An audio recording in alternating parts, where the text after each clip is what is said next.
Gurudev Ranade had once said, "Where devotion dissolves pride and experience speaks without fear, democracy has already found its voice." I begin with this reflection by Gurudev Ranade as it captures the ethical heart of my presentation. Democracy for Gurudev is not a political inheritance, it is a spiritual achievement. Global humanism, in its contemporary articulation, seeks to affirm universal human dignity while remaining attentive to cultural plurality and historical difference. Emerging from Enlightenment ideals of autonomy and rationality, it has increasingly moved beyond Eurocentric frameworks to incorporate ethics of recognition, capability, and relational responsibility, as seen in many of the Western thinkers and philosophers as well. However, global humanism has a problem. It struggles to reconcile universal moral claims with lived, culturally embedded, and ethical practices. It is precisely at this juncture that Gurudev Ranade and his spiritual democracy becomes significant. I have picked out the idea of his concept of spiritual democracy and how it can be tested in the current times. I have adopted the textual hermeneutics methodology to study quite a number of research articles as well as his pathway to God, his iconic work. Ranade's approach expands global humanism by integrating inner transformation with social ethics, demonstrating how universal dignity can be sustained through culturally rooted yet non dogmatic moral traditions. I explore Ranade's idea of spiritual democracy by situating it within three interconnected traditions. First, the Anubhava Mantapa. Second, Basavanna's Vachana philosophy, and third, Haridasa literary tradition, which falls broadly under the Bhakti traditions of India. Placing this Indian ethical vision in dialogue with the Western philosophers, whom I have chosen, of course, a German philosopher Kant, Charles Taylor, Canadian philosopher, and the American philosopher Martha Nussbaum. My central argument is that Ranade's spiritual democracy finds its fullest cultural expression not only in philosophical dialogue but also in bhakti poetry, songs, and lived devotion, especially within the Haridasa literature and also Anubhava Mantapa. Cut to Anubhava Mantapa, the 12th century's Kalyana, which was a radical space, one without priestly mediation, caste hierarchy, or doctrinal finality. This is integrated very well with the Haridasa literature. Surprisingly, how Gurudev Ranade integrates this into the concept of spiritual democracy. Well, he has never tried to completely replace any of the democratic institution. He has not attempted to restructure the political institutions. He just wants to integrate this ethical questions, ethical restructuring, and every individual under which starts thinking, who am I? Ethical awareness. So this is what his broader aspect of spiritual democracy is. Democracy, otherwise, it is very much limited to certain democratic institutions or constitution of a country and other such democratic spirit, to which Gurudev Ranade successfully offers a supplement in the form of spiritual democracy. The beauty of Gurudev Ranade's observation and integration of spiritual democracy into the political outfit is very interesting. Like how he integrates the spiritual essence of both Haridasa literature and the Vachana literature and also the Anubhava Mantapa. How Anubhava Mantapa instilled a sense of ethical awareness among the people of its time. It was completely anti-hierarchy. There was no casteism. So this beautiful aspects have been borrowed or integrated into today's political scenario. Today's political scenario, less said is better. How international terrorism has been rocking from pole to pole. There is religious intolerance, such a international issue almost. So Gurudev Ranade's thought of spiritual democracy is very much relevant at this exact time. I am reminded of the maxim by the Vachanakaras, which says Kayaka Tattva and also Sthavara Kalivuntu Jangamak Alivilla. What a beautiful thought. And how many of the democratic institutions do really follow this maxim? The best part of Haridasa literature and the saint poets is saint poets, there have been many across all the traditions across India, from Gujarat to Maharashtra, from Karnataka to Kashmir.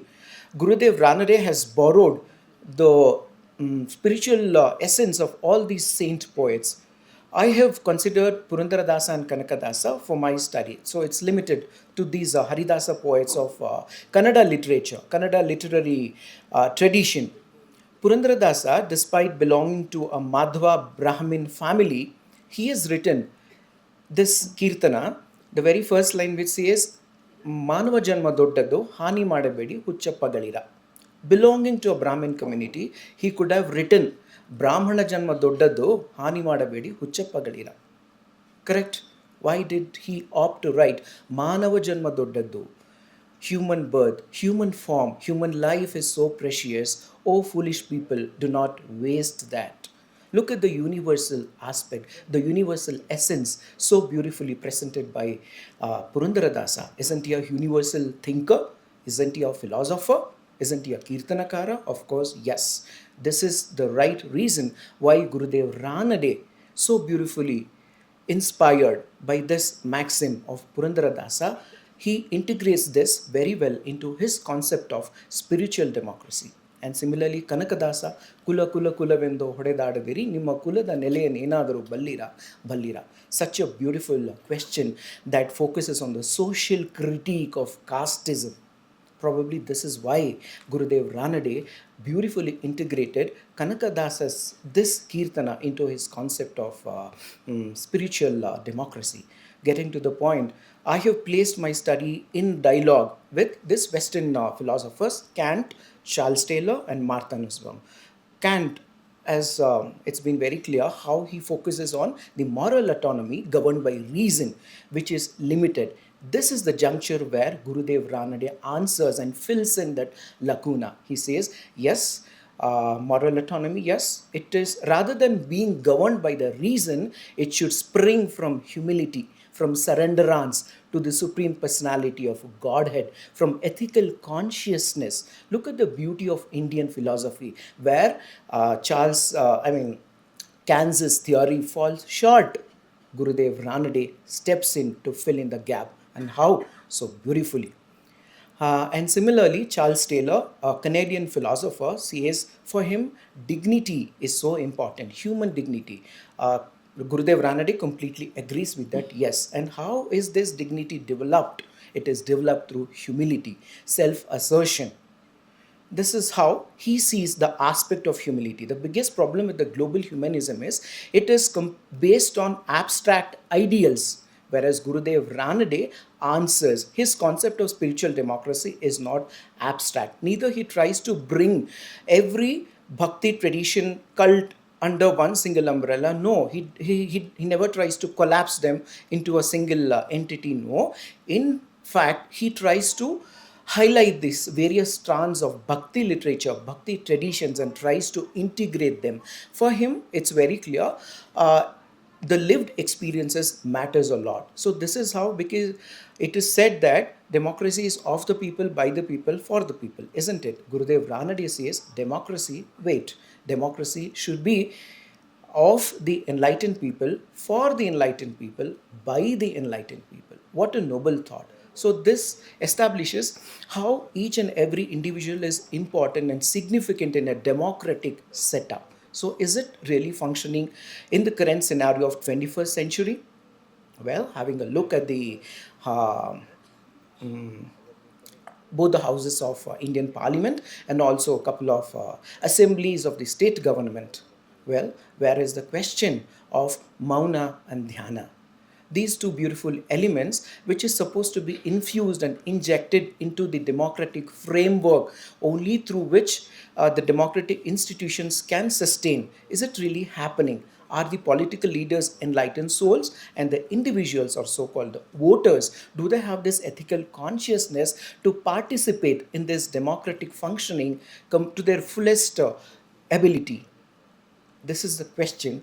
And Gurudev Ranade's concept of democracy is not a call to return to the past. It is a call to retrieve the ethical elements from the past and inject them into the present day's democratic framework. We just heard about the beauty of Advaita philosophy and its reflection in Ranade's readings. I'm reminded of this beautiful Advaitic instance through which I would like to conclude my presentation. Uh, there was this young devotee and also disciple of Adi Shankaracharya who was very proud and arrogant about the Advaita philosophy, his guru Adi Shankaracharya, and especially this maxim, Aham Brahmasmi. There was this one fine day, this devotee along with his fellow devotee were walking on a street, and from the opposite side there approached a majestically walking elephant upon which there was a mouth sitting. And this young devotee, out of arrogance, he said, "Hey, I am Brahmasmin. I am the Brahman. Now let me go and walk and just encounter the elephant in a very proud and arrogant way. So that has to respect me because I am the Brahman." He did the same thing. He just walked up to the elephant very arrogantly. In turn, the very same elephant neatly lifted this young devotee with his trunk and threw him aside, and it continued walking majestically. Well, he was writhing in pain and asked his co-devotee, "Hey, why did this happen? After all, I am the Brahman." Co-devotee with a smile on his face said, "Look, it's very simple. Like how the flash of Brahman resides in you, similarly, the flash of Brahman also resides in the elephant. That is the thing why it lifted you so neatly. It's like mutual respect. This should be the bedrock of a democratic framework. The question is it really happening in today's scenario? Perhaps this is why I mentioned less said is better. So it is high time to think. I have made it very clear, Gurudev Ranade is not trying to replace any of the democratic institutions. He is not trying to restructure any of the democratic principles. No, he beautifully respects all the, rather every fundamental right, fundamental duty, directive principles of state policy, all the democratic institutions, democratic spirit.